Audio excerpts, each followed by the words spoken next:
G'day everybody and welcome back to another exciting episode of Spitting Bricks with Jono. Today's guest with me here is Fleur from Australian Lego Masters. G'day Fleur, welcome to the show. Hello, thank you for having me, Jono. Thank you so much for joining me. So Lego, you seem to like Lego, right? I do. I like it just a bit. Just a bit, just a touch. It might be a little bit of an obsession. Can you share how you first got into your Lego building? I started with it as a kid, like most people do, but then I had a dark age for about 35 years. Wow. And then I watched the first season of Lego Masters Australia, and I was completely inspired and thought, oh my goodness, people build their own stuff out of Lego, like their own creations. I want to try that. And so excellent went from there, and it grew very quickly. Got into the modulars, and 18 months after buying my first bricks as an adult, I was filming the show. Wow, that's quick. Talk about upskilling. Was it so? So you said something about modulars. What was it about the modulars that sparked your passion? I think for me, I used to make dolls' houses when I was young. I made the wooden dolls' houses, and the modulars felt like that to me. I really liked the scale. I liked the detail on them, and they just got such interesting techniques. Every time I built one, I was like, "Oh wow, well that's cool. I love it." So yeah, I really got into them, and they're still my must-buy first day of release. So you've got the Tudor fish and chip shop then. And then looking at that, it looks rather nice. What was your experience like on Lego Masters? How was it for you? Super intense. Yes. Way more challenging than I could ever have imagined. I knew it would be hard because I was so new to it. Got paired with Sarah, who is a portrait artist, really artistic person as well, but didn't have a huge background in Lego, and we met on the first day of filming. So that was a challenge in itself to just get on the same page, but she brought such a great creative skill that was fantastic. It was full on. We were there. We thought we'd get eliminated first, and we ended up there till the semi-finals. So we were away for 12 weeks filming, and it was long days, and it was hard work, but it was the best time ever.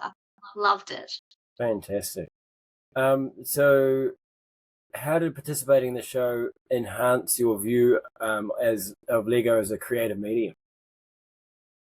Oh, massively. I think for me, I had sort of had this long dark age, and I had a career, and I became a mum and all of that stuff. And I hadn't sort of artistically expressed myself in any way for a really long time. And I used to be quite a creative person. I did performing arts and all that sort of thing. And so Lego, it reconnected me to that person that I'd kept dormant for a really long time. And it actually fundamentally changed who I am, because it opened me up to this whole creative world again. I surrounded myself with people who thought in a different way, and it was amazing for that. It's stayed with me ever since, which is fantastic.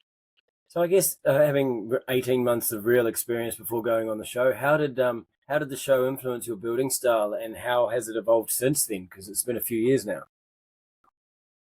Sure. I think building on the show is really different to building off the show for a start. I think that's really important because you're building to a time clock and you're building for TV, and they're really different things. So the really intricate little detail that I really like from the modulars, you can't do on shows like that because you're building big structures and really quick, short time. So where I might at home spend 8 hours building a little tiny piano, on the show they're expecting this huge big thing. And sometimes it's also about what angle is that going to be filmed from, or what are we building it to be destroyed, or what's the point of what we're doing. So yeah, I think my building has changed a lot since being on the show, though. You learn so many techniques, and you learn a lot of stuff around structural integrity. And probably the biggest thing that I learned on the show was composition, and to stand back from my build and to look at it and think, where do I want their eye to go? Yes. And how do I keep their attention once I've got their eye? How do you keep drawing them? And I found that was something yeah. And I mean, Brickman was amazing with that. He would often, you don't see this on camera, but he'd often come and say, no, stand back here, stand back like 2 meters back. Yeah. Okay, where's your eye going? You've gone too high on this. So like, it was really interesting to look at even like the way that we choose colors. For me with Lego, I learned so much on the show about just being selective with the way that we don't just throw every color onto it. Like, what's going to work from a aesthetic perspective, what's going to tell the story. So yeah, I learned heaps about that doing the show. I learned something crazy the other day about the color purple. Do you know your brain makes it up? It doesn't really exist. It's because you think about halfway between, a mix of blue and red is Yeah, halfway between blue and red is green on the spectrum, and what your brain is doing is looking at it and going, that's not green, and it's that's so crazy. and so purple is actually something that's been invented in our brains, which is crazy. Yeah. So speaking of colors, side tangent. So what's your approach to starting a new Lego build? Like, do you said you said Sarah was a sketch artist. Is that not the way you build? How do you go about creating your builds? I definitely do not sketch it down. I'm not a good sketch artist. This would really frustrate Brickman when we're doing the show because I never wanted to write it down. I just want to get into the brick pit, get my hands on the bricks and play. And that's still the way I build. I haven't learned to digitally design. And I wish I did because I think I would order a lot less bricks off Bricklink if I actually planned my build. But I don't. I buy a whole lot of stuff that I don't need and then I play with it, and then I go, "Oh, that was a couple of $100 I could have saved." Uh, but I really am very kinetic with the way that I learn and the way that in every element of my life and my career, I like to be hands-on. I'm not as someone who likes to sit down and plan. If I can see it in my head, I can usually get it there eventually. Most of the time, not Yeah. always.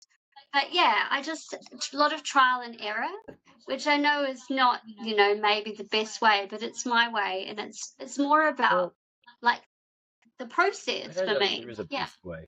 I was talking this with my mates the other day. The thing I really like about Lego is it's iterative, and you have it's almost like two steps forward, one step backwards, and you kind of Oh yeah. you're shaping it as you go. It's yeah. Yeah. I think that's It's Lego almost lends it's what it, like being a potter. yeah, yeah, Like when you get clay and sometimes it just yeah, goes everywhere. yeah. But you've like really enjoyed how it felt in your hands while you were getting it to that point before it fell over. It was Exactly. You great. did right up until that moment. Um, Yeah. so could you describe a build on the show that was particularly challenging for you, and how you overcame those challenges? Yes, I can. There was one build that was very, very challenging, and I'm not sure that we actually overcame it, let's be honest. We had to build a something that was Kale scale. So they brought out Kale Frost, who is a pretty famous contestant from the show, and we had to build something as tall as Kale, and we had 8 hours to do that. So he's about 5'6" with his hair coiffed, I guess. So um we decided to build a minifig crossing sign, and we thought this is a great idea because we could get the height quickly, and then we could do like a children crossing sign, but have a minifigure, and it's like that. And it was a really fun, quirky idea, but we just didn't have the technical skill at the time to execute it. So Sarah in her head, and this is where it comes down to maybe should have drawn it. She thought that it would be square on top of the pole. And I knew in my head that it wasn't going to be square, it was going to be a diamond. So I designed the sign to be a diamond. And then when it came to putting it on, it was so heavy because it was made up of so many little plates, because the brick pit doesn't have big plates, No. that Sarah and I could not get that thing to balance, and we put it on to the top of the pole, and it was on 5 glorious seconds. We're like, oh my God, this looks so good. We're so excited. And then the center of gravity just went, and it just came crashing down. It honestly went into like 2,000 pieces all over the floor. And I felt mortified. Every camera in the room was just like, zoom, zoom, let's talk about it. And I'm like, no. And we even had to go through judging. Brickman says to us, "Stand next to your build," and I said, What build? what part? Yeah, Because it's over the whole floor right yeah. now." And Kale like laid down next to it on the floor, I was like, well, it's kind of chaos scale, isn't it? Um, so that was one of those really challenging moments where you just and I do not have the technical knowledge to get that to work, and overcoming it, I guess, post show, I've learned a lot more about how technique goes together. And yeah, yeah, Right. Yeah. hard lesson to It's learn, but Kale is quite famous because there's even a moment in our show when I think that just quite Dan says something about, oh, we'll build Kale scale, and I was like, what, Kale scale? No, no, no, no. Yeah, he's world famous for world chaos famous scale. for Kale scale. Love it. Super talented guy. Is there a Hopefully you meme get a out there chance to yet talk to him. of that? We should see if we can make a meme of Kale scale. There I should haven't be. seen too many Lego Masters memes. It's about time we made some. Oh, there's probably one of that street sign crashing down. Oh, It was pretty spectacular. yeah. It actually hit my It head did. as it came down. It It was looked really so good. It did look embarrassing. really good for the 5 seconds it was up there, and I hope somebody got a decent photo of while it was up there.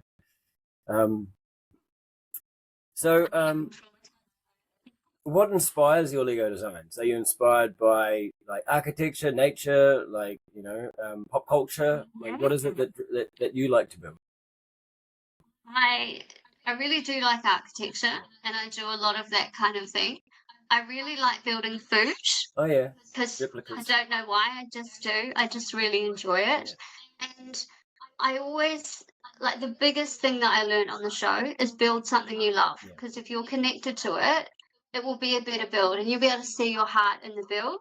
So I do love food. But like my last two projects, big projects, have been a Lego doll's house, which kind of took me back to what I did when I was a Yeah. kid. But all the Victorian furniture and stuff. And then I did a Lego Singer sewing machine, and that was something that I grew up with, and so I was really connected by heart to that. Yeah. So yeah, for me, it tends to be a heart connection to what I That's good. build. Yeah, But architecture for sure, yeah. no, I agree. Now, here's a question for you. When you're walking down the streets, do you look at buildings and think, now I could just use that piece and that piece and that piece? I'm not the Yes. only one then. Oh, that's good. That's good. Yes, I do this all the time, Okay. and I live in Melbourne, and there's a lot of like Victorian houses and Oh, stuff. yeah. And oh my gosh, all the time I'm looking at like their balconies, and I'm like, oh, that element with that and that, we can make that. Yeah, always see the world in Lego. Yeah, I know. I remember standing on the set on Lego Masters while we were waiting between takes or waiting for the judges or whatever, and I'd be looking around going, okay, well, that would be about that, and then you could use that. And, yeah, one day I'm going to rebuild the Lego Masters set because that was quite a Yeah, heartfelt definitely. experience. So how do you balance creativity? We've already talked about that, I guess. So going back to the show, what I suppose was the most memorable moment for you during Lego Masters? Probably have two. The first one would be the first episode. We won the first episode in our season, and I went in thinking we're 100% going home first. We're the least experienced in the room here, and somehow the just magical moment came together that Sarah and I were just totally on the same page through this massive build that we did. We did a geisha temple, Yeah. it had sushi, and it was fun, and but it was really artistic. And for us, we just both connected to it. And even though so many builds in the room, they were awesome and they had movement and stuff, and ours was just a static structure, it won the episode. And I think it was just that moment of feeling like, oh my God, I think I can do this. I think I'm meant to be here. And I had such imposter syndrome. So it was so like scary to be there. And it was just a really emotional moment, feeling like the affirmation that, oh, maybe I can do this thing that I never thought I'd be able to do. And then when we got eliminated, we were part of it's like a collaborative build that we did on elimination. It was a big tree, and we all did a branch of the tree. And everybody's builds were so different and so beautiful. And Gus and David did this tiger in the tree. And I remember standing there looking at this tree, and the tree was all Lego as well, brick banded built. It was just unbelievable. And it was so beautiful. And I thought, we're going home because we're not going to get through on this one. We're not going to make the final. I'm so happy to go home on this field because I love it so much. And I feel so proud to be here as part of this collaborative piece of art. And I just so good. Like I wasn't sad at all that we were continue, and we didn't, and I was so fine. So yeah, that's probably my two most memorable moments. Yeah. Nice. So, how did you handle the pressure and the time constraints during the competition? Yeah, it sucked. That was pretty hard. It's building to time is so difficult because some days you go in there and it's like 8 in the morning and you've not had much sleep and you just don't feel creative that day. And they're like, cool, you've got 8 hours, go. Yeah. And it's really hard to turn it on. And especially the hardest part is coming up with the idea and the idea being something unique. Yeah. Executing the idea also very challenging, but coming up with the idea, and when you're under time pressure, you need to come up with the idea in 10 minutes, really. You can't spend an hour going, oh, maybe we could do this or we could do that, because the time is just tick, tick, ticking. Yeah. So as you get further into the show, that gets easier because you sort of get used to that time thing. But yeah, it was hard, and the stress of it, I had no idea how intense that experience was going to be, how many emotions I would go through, the All laughter, of the them. tears, All of them. exhaustion. Everything. So intense, isn't it? Yeah. I think I just made a point of when I went home to the hotel at night, because we filmed during COVID, so it's lockdown, we're all in the same hotel. I would just make sure I went to bed. Like, you get to a point where you go home, especially if you're partway through a build and you're stressing about the next day and you're practicing stuff, and you get to the point where you're actually not creative anymore because you're so tired. So I would just go, enough. Tomorrow is a new day. Self-care, eh? Hopefully a good one. You've got to have self-care in it for sure. Eat well, sleep Absolutely. well, water yourself, the usual. But that's Yeah. easy to forget when you're intensely focused on the thing at hand and you happen to be incredibly passionate about it. Oh my gosh, is it ever? And keep a sense of humor. That's really important. But it's funny you say about watering yourself, because I was really bad at that. I'd always forget to drink, and my production would always be telling me, Flu, you've got to have some water. And then I also, because of that, I never needed to go to the bathroom on set. And they don't stop the cameras No, for you they to go don't. for a week. And there was one And you're still episode, carrying only a one that microphone I on ever you. Yeah, exactly. There's only one that I ever had to go for a wee. And I remember being in the toilet and talking into my microphone going, sorry, sound guys, just going to have a little wee and then I'll be back. And I was so self-conscious. But yeah, it was funny. Like, only one the whole time in 12 weeks. Yeah. Fantastic. Can you tell us of any other behind the scenes moments or interactions that you remember? Try and keep it PG. There's kids watching. PG, gosh. Yeah, there is a lot of the not PG, but a PG one, I guess, is that Scotty was a real prankster. Mm. And one day after filming, when we were sort of like just having a little social evening, he ate a minifig. He ate it part by part. Don't try that at home, kids, because definitely not a good idea. The whole next day, because production found out about it, and our producers just like, has it come out yet, Scotty? Has it come out yet? All day. We were just waiting, like watching this thing to come out, because we didn't want him to get hurt or have to go to the hospital. It's just one of those things that, like, all of us knew the whole time we were recording. We were trying to concentrate, but we're Try just not to thinking, giggle. come out. Oh, so much. Yeah. I mean, Fantastic. Hamish is just really funny. Lots and lots of in jokes that don't go to air that are just brilliant. So, yeah. This is an interesting question. How similar are the hosts to real life people? Like, how similar are their characters online? I mean, obviously Brickman. I met Brickman before. I had a good fortune of meeting him in, I think, 2017. He was a lovely man, absolutely lovely man. Yeah. He's definitely off camera softer than he is on camera. Okay. Right. Yeah, I mean, like, he comes across soft, of course, when he eliminates people because he's sad about that and he hates doing that. Yeah. But what I guess I mean is that there were times when he would give us feedback that was brutal. Like, I got brutalized a couple of times to the point I was not nearly in tears, because that's what he's there to do. He has to give the negative feedback and stuff, and it's all part of, like, the production is having that feedback. But off camera, he's not so much like that. He wants you to do the best that you can, and he's always gunning for you, and always. So it's kind of like it's part of the persona on camera that you have to be hard and give the hard feedback, Yeah. and maybe say things that you don't necessarily want to say, but you Yeah, have yeah, to yeah, say. yeah. You know, Hamish is Uh, exactly the same Honestly, on and off like camera. one of the things that I've had the good fortune of doing is judging at shows now that I've been on Lego Masters, and Yeah, it's really really hard to. I like honestly, I don't envy people so judge it hard. because art is such a personal thing, and everybody spends their own, and Yeah, they're at their own level, and comparison's the thief of joy, you know.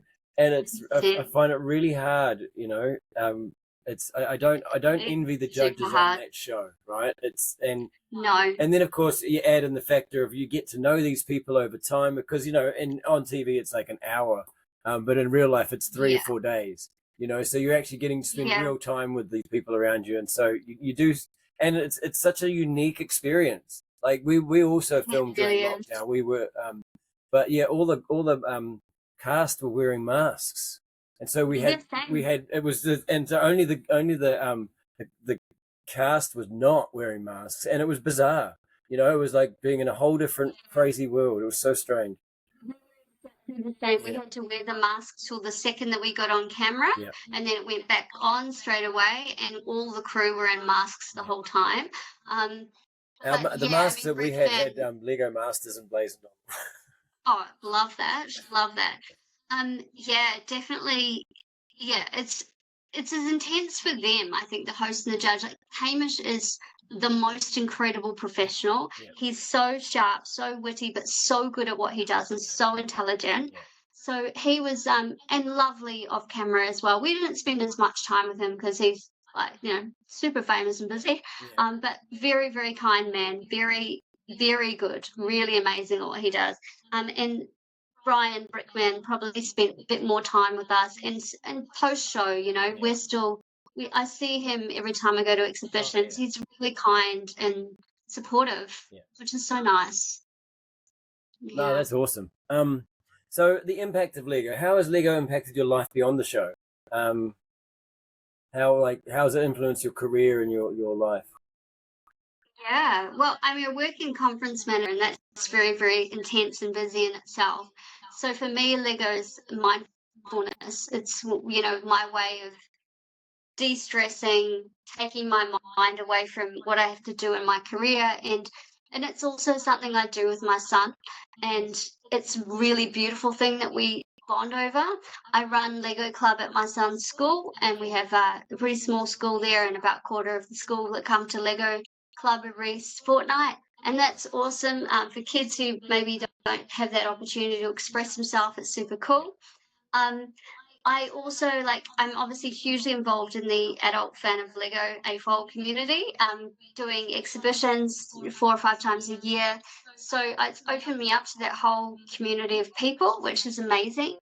Um, yeah, it's been an incredible transformation for me. And because I did fundamentally change who I was by doing the show, I reconnected to being a creative person again. I Yeah. think I've carried that on, and I'm really grateful for that.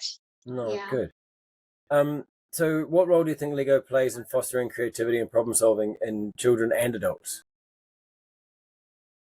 So, I mean, children particularly, I'm pretty passionate about that because I have a son, and my son's on the spectrum, and I work with lots of kids who are autistic or ADHD. And Lego, for me, with those kids, it gives them a voice.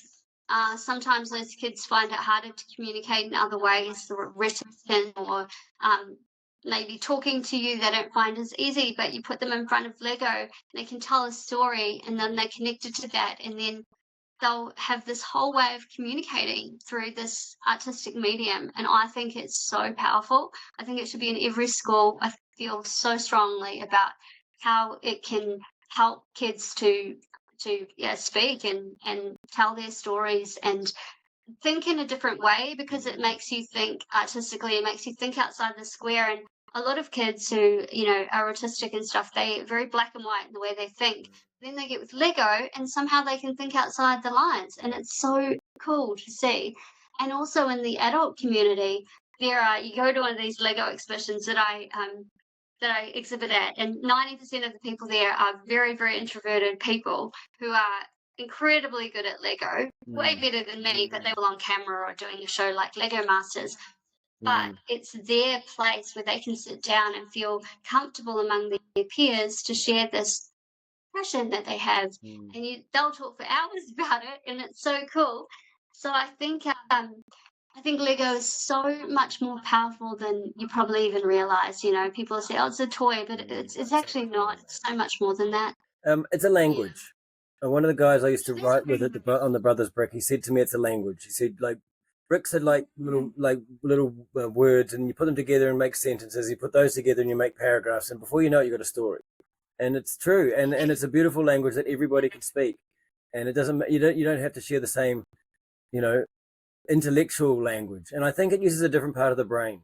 Like I think and writing yeah. tends to be quite a left brain type thing, and I think a lot of us neurodiverse folk tend to have a more holistic brain, and we tend to lean into the other side, and left-handedness type stuff. And I think that there's some things that just can't be expressed with words because it's a mechanism that's expressing it entirely. And I think that's where art and Lego and sculpture and like that sort of stuff comes in. So yes, it's interesting to hear 100%. you reflecting on how useful it is. There's one story in particular I heard in Christchurch, a young non-verbal boy who had few friends and didn't really interact with people in the playground. But they had a Lego class came along, and next minute he built this robot, and someone said, "What you building there?" And they couldn't shut him up. But then, Yeah. I mean, being on the spectrum myself, I can realize that there's something about expressing yourself in bricks and then being able to talk about it once it's out, because it's not in you anymore. It's something that you've kind of put out there. It actually gives me goosebumps, and particularly talking to you, Jono, because you and Dan, the piece that you guys created on the show around mental health, and the man, it was such a. I hope you can show that, and it's so strong, that piece, and for me, like to have Lego talk to me. There you go. Here's one I prepared The earlier. emotion. Yeah, the emotion that's in that piece, when I saw it online first time, I was so like my heart. And that's what I think is so special about Lego, is that you can create something that people can connect with, and that's going to open up so much in their head and their heart. What I found And that amazing is really is just. I've since rebuilt that as a smaller model because I don't have quite as many bricks as I did on the show. And I took it to a show in Tauranga. And as the kids would come around, they're like, "Oh, look, I've seen that on TV." And then the parents would look, and you'd see that moment of, oh, the kids were excited to see this thing on that scene on TV, but the parents knew what that feeling was. Like, What yeah, the and weight of you that. could see it written on their face, Yeah. and I was like, wow, that's like, and there's a beautiful Yeah. quote It by, was I think it's Maya Angelou, and she says, "Never underestimate the power of a small group of people in a room to change the world, because that's ultimately the only thing that ever has." And Yeah. about a year after Lego Masters just showed in New Zealand, that episode showed in the UK, and I got a message from some guy in the UK saying, "I've been working with Lego and mental health for 4 years, and what you guys did on TV was just like," and I'm just sitting here and waking up in the morning going, "Too early for this. What's going on?" So It's good just though, amazing. because it was also about the color choices in that build. It was so powerful. Loved it so much. And for me, like that's what I tend to connect to. And I mean, in a different way, like the sewing machine I built, I've never had a build have so much love as that one, But it because looks people came stunning. up It's with an amazing replica. It's the nostalgia. my one, Yeah, and yeah, you go, yeah, oh, like exactly. people connect to you. So I guess it's that Lego opens up conversations that people might find hard to have. Yeah, exactly. How cool is that? That's what I've noticed for sure. Um, Mhm. so obviously the positive mental health benefits for you are, we could go on about it for hours, um, just unwinding and stuff. Okay, so regarding the community and education, um, like you said, you do the events with your son's school. What other Lego events have you attended, and how How has it been being an ambassador for Lego as a brand and as a kind of as a Lego master?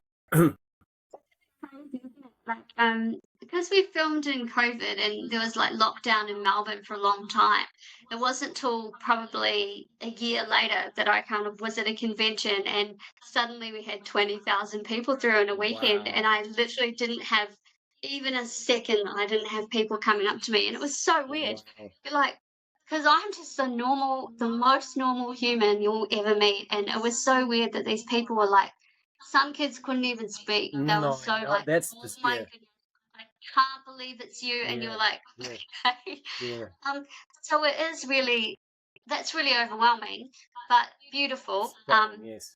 Yeah, And so lovely that it just inspires especially little girls to yeah, build, because yeah, it's maybe not such a little girl thing, and then they see a girl build on TV and they go, yeah. that's been really cool. I do yes, I do Brickvention, which is a big exhibition in Melbourne. We have about 20,000 public through.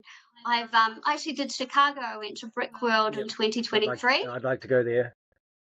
It's really cool. And it was overwhelming there that people knew who I was. I got stopped in the street in New York and Chicago by people Wow. who'd watched me on the show. I was like, Wow. That's amazing. Like, dude. Yeah. yeah, I've had lots of opportunities to, to go. Been to a psychology organization and built with kids there. Wonderful. Kids are all like nonverbal. That was Hmm. awesome. Yeah, I've had lots of opportunities, and I'm always grateful that people like. I don't think I'm any special builder. Like, I love it, but I don't see myself as. There are so many incredible builders that I Oh, know I who know. don't Yeah. go on the show. Oh, I know. Yeah. But There's so it's many. lovely that Lego Masters has sort of opened Lego up to a much wider Yeah. And I audience. I think think it lockdown has did been great. too. Like a lot of people went, "Oh my god, what am I gonna do with all my time?" You know, I used to play Lego, and these new Lego sets look pretty cool. Yeah. And it's funny, so many people have come up to me, like literally hundreds of people, and said to me, "You guys got us through lockdown." They watched our show when Melbourne was, particularly Melbourne, we were locked down for like over a year. And like that was the one thing they could just look forward to 3 nights a week for us, is that we'd be on their screen and their family would sit and build Lego together in front of us building. It's And so I amazing think that's how why people really connect. It's amazing how the people, because you've been in their homes and their lounges, they feel like you're part of the furniture. So you rock up to these shows and they treat you like their family. They treat you better Oh yeah, than, they better do. than some of your own family sometimes. It's amazing. So, and this, like, I still probably, weirdly, still probably get recognized like once a week in wherever I am, like in the movies or whatever. Yeah. And the people sometimes will be like, "Oh, Fleur, hi," and you'll think, "Do I know this person? Yeah. Have I Yeah, met this yeah, yeah, person? Oh yeah, my yeah, god!" yeah, yeah. And then they'll be like, "Oh my god, I don't actually know No, you. I yeah, just watched you on the show." yeah, Or you're the Lego lady. You yeah, get that a lot. yeah, yeah. And The it's Lego really lady, how sweet. but I think because people rewatch it Yes. and new Yeah. generations of Yeah. kids watch it, and then as you say, other countries then get it. Mm, So I've had the UK as well, and you'll that's suddenly weird. get an influx of people sending you messages. You're Mm. like, it must be on somewhere else Yeah. now. How weird. It is. It's a strange world we live in. I love it. Yeah, it's so connected. I mean, but then I think about it. Here I am staring at somebody that I watched on TV before I was on TV. So like, and it's like, the other day talking to Manny, it's just like I remember seeing Manny on TV, like years before I was on TV. So it's still, No. it's a bizarre It's thing. funny, Yeah, I did the Christmas special, Bricksmas, the year after I did my show, yeah, and I remember walking into production the first day and laying eyes on G and Alex from Jackson and Alex, who won yeah, season 2, and G from season 1, yeah. and I was the biggest fan of those two. I did not even know how to speak. I was like, "Oh my god, oh my god," and we became Fantastic. such good friends. I was so fangirling. Yeah, I was like, "Oh god, I'm gonna make an idiot of myself," and it's so weird. But it was like they were the people I watched. yeah, They were the people that I got inspired it's by. amazing. Eh? So yeah, I still fangirl over those Oh, people. great. Okay, so here's one. What advice would you give to someone wanting to improve their Lego building skills, or maybe even end up on Lego Masters? Okay. Well, definitely, if you want to end up on Lego Masters, it's all about doing your own creations. So buy the sets, but pull them apart and challenge yourself to build something new all the time. I encourage my kids to get bored, because that's the only time that your Yeah. imagination actually works. Otherwise, you're just recycling somebody else's. Yeah. Build what you love, because if you're connected to a build, it will tend to be a better build. Yeah. Absolutely. And just never give up and always keep learning and always keep wanting to learn, because the most beautiful thing about Lego is if it goes wrong, you can pull it apart and start again. You don't have to be perfect. Yeah. And it's boring if you're perfect. I know, It right? doesn't. Imagine a world full of perfect people. Ugh. So boring. I like to think of myself as flawsome, flawed and awesome. Anyway. I love that. I Flawsome. love that. I hope I'm flawsome Oh, too. you I love it. absolutely. You're flursome. So future aspirations. What are your future projects or aspirations? You say you're working on a project at the moment. What's the one you're working on now? So I finished just doing a doll's house that was exhibited about 3 weeks ago in January. And I think I'll keep working on it. I think I'll build even more rooms. Oh, And wonderful. Nice. but yeah, but my next build that I really want to do, I actually want to do a geisha. I want to do a geisha from sort of the waist up with the full kimono and everything. We did a geisha in our first their first build, but episode, it was like, yeah. but I've like come so far with the way that I build since then, and I really love Japanese culture and that all the artistic element of a geisha. Yeah. So that's a big project for me, and I guess dreams around Lego. Everybody dreams that one day they'll have a piece go into a Lego house in Denmark. Yeah, It's don't they ever? on the bucket list, Yeah. you know. It'll happen That one would day. be the dream. It'll happen one day. One day. Obviously, you see future. You see a future with Lego in your life. I can't imagine a future without Lego in my life. I'm having trouble with that too. I really can't. I'm surrounded by it. I think about it all the time, and it brings me so much joy. And it's continued, like it's never stopped bringing joy. So the latest sets have dropped. You can see the latest catalog for the new stuff, and there's the rumors about stuff coming up later in the year. What are you looking out for? What do you want? Well, I mean, part of me should probably buy the new cafe that's come out, because it's Cafe Fleur. It's got my name on it. It's made for you. You have to buy it. Yeah. Bought the Tudor corner, because obviously modular, love it. So yeah, those are my two. I also just bought one of the Chinese New Year sets, the new one with the fan, and that was around knowing that I want to build a geisha and just the parts in it I really liked. So often I'll look at a set and some I build and keep, and others I'll be like, I just want all the parts that are in there. Yeah. So yeah. There's a bit too many these days that I want to keep. Hey, I was looking on the shelf, the one that just simply says love, and it's got the different color insets in it, and it's so cool. And I was like, I totally love that, and I want to get it and set it on my shelf. It's just gonna live there and gather dust forever. I haven't bought it yet, but it's so high. I saw it in the shop today, and I was like, soon. Gorgeous sculpture, yeah. I still want to buy the Orient Express as well, because I am actually a big train nerd and I really like them. Yeah. So I can relate. My dad and grandfather were both train drivers, so yes, 100% train nerd. So here you've already been back for the Brickmas special. Would you go back on Lego Masters again? The golden question. I've actually been asked twice and said no both times. Wow. So, spoiler alert. So I was asked for a Grandmaster. Sarah and I were both asked, and she ended up doing it with Henry, and I didn't do it. It's really hard to take 12 weeks out of your life and your career and being a mum and a wife and having responsibilities. I just couldn't do it at that time. And then it's a long I might time, have been asked It's again. a long time. Long time. Yeah, they've cut it down a little bit now for filming. I think it's more like sort of 6 to 8 weeks, for maybe 8 weeks now. But and I did get asked again, and that one will come out in the future, but I again had to say no because of work, unfortunately. So I don't know that they'll ask me a third time. And it's really hard to say no. No, I know. Yeah. Because you have a lot of FOMO around it. I don't think I could. So, I don't think I could. I would just, like, even after the show the last time, and it was, it is, you go through everything, and at the end of it, it's I don't know. It's not natural. It's really not natural. Yeah. But It was, yeah, it's so intense and so exhausting, so rewarding. But I guess for me, like the season was so hard yeah, and like a battle, and then the Christmas special was so so fun. fun. Yeah. So good. I like feel like I went on a high then. And I actually talked to Brickman about this at Brickvention this year. And I said, I've had to turn it down a couple of times. And I said, but I don't feel like I need to go back on Mm, TV to prove that I love no. Lego Yeah. because I do. And I build for myself now. And I literally spent 100 hours building the doll's house that I just exhibited.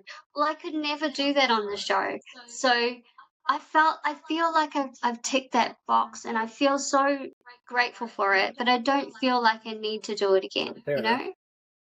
Okay, Yeah. if you could build anything out of Lego without any restrictions, like what would you do? Like if you had the brick pit again, what would you build? Oh my gosh, that's so hard. I I built a small Christmas dinner a couple of Okay. years ago. Yeah. I would love to A whole do table's worth. an entire Oh my God. Christmas Could you dinner, imagine it? table, Yeah. chairs, Yep. candelabras, Yep. The everything. whole nine If yards. I had unlimited Fantastic. time, unlimited Lego, Do it. I would do Yeah, every that'd be Christmas so good. cracker. I would do the whole shebang. It'd be so Mate, much I fun. can see it in my head already. Um, Long time. Now off camera, you mentioned an unexpected mishap whilst playing with Lego. So what's I get asked often like oh, it must be terrible to stand on Lego, and I say no, kneeling on it's worse. That is true. So when we built the minifig crossing sign that ended up being a disaster, it was a disaster in every way because in my sort of throes of like trying to get things sorted, I knelt down into the hardest corner of a big Lego Oh, structure that we'd created at the bottom, and it ripped my knee open. oh, They've literally had nurses come on and put iodine in my knee while oh I my! just kept on This building, building, and the cameras trying to get blood on the bricks. hurt at all. Oh my goodness. And also the hands. I mean, I've had no nails forever now because they break with doing Lego. But actually, when you're jamming like Lego You end plates up with together with your hands, you got that part of bruised. your hand. Oh Totally. my goodness, is so Yes. sore. You'd never inspect that, Yeah. do you? Just No, and when you're doing it for like your 10 thumbs hours in a pushing day, bricks down. It's like, yeah, oh my God. Yeah, no, brutal. it is So brutal. brutal. Yeah.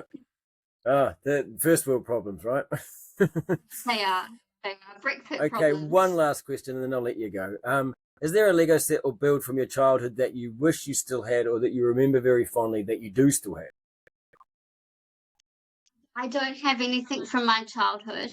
The thing that I remember the most having was these old space Oh, plates that had like the dude, I've got some. mounted sort of. I just got given some. I've been wanting those for so long. They're amazing. That's so good. So I loved those, and I remember it really fondly, and it is really special. It's probably part of why Lego Masters was very special to me. I had a twin, and he passed away when I was Oh 20, wow. and we played Lego together, and we Oh played wow. with those Mm. space plates together. And it's a very long time ago now. It's 28 years since he's gone, but I remember very vividly playing Lego with him. And when I walked into the brick pit, I felt like he was there, and I was like, man, he'd be so proud Yeah, it's of funny. me. 28 years since my dad died, and it would be the same thing, you know. Um, yeah, it would be. It's a crazy thing. So it was really interesting doing the show actually. They asked me about that and they asked if I wanted it brought up on Mm, camera and I said I chose not to because I don't want people to just feel like it was a sob story and it's not that kind no, of show and you no, know but it was special for me to carry it the whole time, yeah, knowing that I was doing something that was the one thing, because we had lots of fights when we were kids, but yeah. that was the one thing we really loved doing together. So it was Well, cool. I can totally relate. I mean, my dad died when I was 19, and he was a train driver, and he spent a lot of time doing nights and stuff like that. So the times that we did have Yeah. together, we ended up building trains out of Lego. So hence why I built a train on Lego Masters, right? But Yeah. yeah, no. So there is something special about I don't know, even now, just rustling through the bricks, and I'll get a memory, or I'll get a something. It's the nostalgia of it. I purely love it, and the thing I love more than anything, I suppose, is that it's just pure creativity. And you sit down, and next minute you found a brick, and you're like, oh, you know what, this looks kind of like and next minute you've built it, and you're like, hey, wow, that's not what I expected to be doing today, but that's pretty cool. Yeah, Yeah. it Well, really is. hey, it's been an absolute delight to have you, and I'd love to have you back on another episode in future to talk about what's going on. And I actually would really keen to come over to Melbourne and go to this show that I've heard so much about. I saw lots of photos from Brickbench the other day. Looked amazing. So maybe I'm going to have to get my butt over there to come and have a nosy. Because, I mean, it literally just across the ditch. Bring your beautiful build. Yeah, well, I see Jake from season 1 of Lego Masters took an amazing build over there. Oh my goodness. I've seen that. It's amazing, that thing. He's so clever. It literally blew my mind. Such a nice guy. It was such a story. good. Such a story. Oh. Like, amazing. If anybody can go out there and have a look on Facebook Land or wherever, go and find the video. It's great. Unbelievable. Really so yes, come, because we love, like, it's a family, and it's an international family, and I felt like that when I went to Chicago. All the American Lego Masters embraced me as one of their own. You will be embraced. Come to Melbourne, and we'll all just love you. There's only 600 of us on the planet that have this particular experience. I mean, there's been other people been on MasterChef and other stuff, but there's only 600 of us that have been on Lego Masters. So yeah, it is a pretty special family. Yeah. And I look forward to interviewing as many of you guys as possible, because I'm just fascinated with Lego and just the diversity of the types of people that create, and the variation of creations that they come up with is just, it's mind-blowing. So good.